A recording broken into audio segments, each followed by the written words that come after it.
When we put water on this grease fire.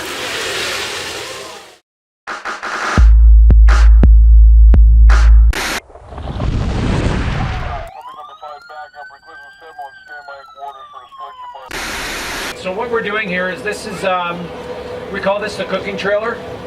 What we're going to demonstrate here is basically it's a grease fire. So in this pot we've got some grease. Typically a grease will light around 400 degrees. So what we're going to do is show you what to do and what not to do if you do have a kitchen fire. So we want to enforce that you have a tight fitting lid for whatever size pot that you're using. If you have to leave the kitchen, you always want to make sure that you turn the elements off, turn the stove off before you leave. If you've got a fire in your oven, what do? Shut the door. Shut the door. That's great. Absolutely. Shut the door, call us, we'll make sure we come. What you're going to do is you're going to smother that fire within the oven. It's going to stay contained within the oven. Same thing with the microwave. Works the same way, right? Shut the door. If you're going to use your fire extinguisher, you need to make sure you stay back usually 7 to 10 feet, right? Fire extinguishers got pressure behind them, and if you're going to hit grease or anything on your fire, you're going to put a lot of force into that, right? So you want to be back a little bit, making sure that you don't disperse what is on fire. It'll get behind your stove, will get into the cabinets, and it could further extend your fire. So you want to make sure you stay back a little bit if you're using a fire extinguisher. Any second here now, that should light. It's really starting to put a lot of smoke out there.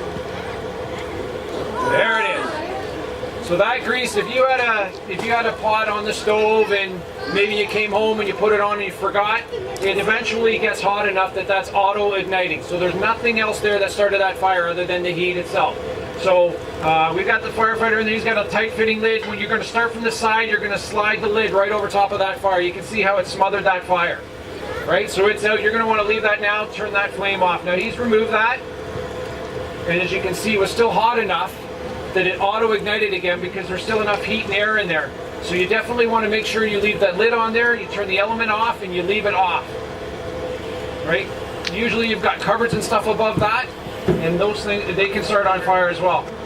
So what we're going to do now is we're going to take a stick.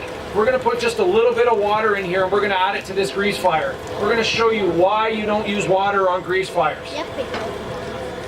So this is just a little bit of water here, and you're going to see what happens when we put water on this grease fire. So if you were to use water in there in your house, you can see that your kitchen cabinets, your ceiling, everything, the great potential that's going to start on fire as well.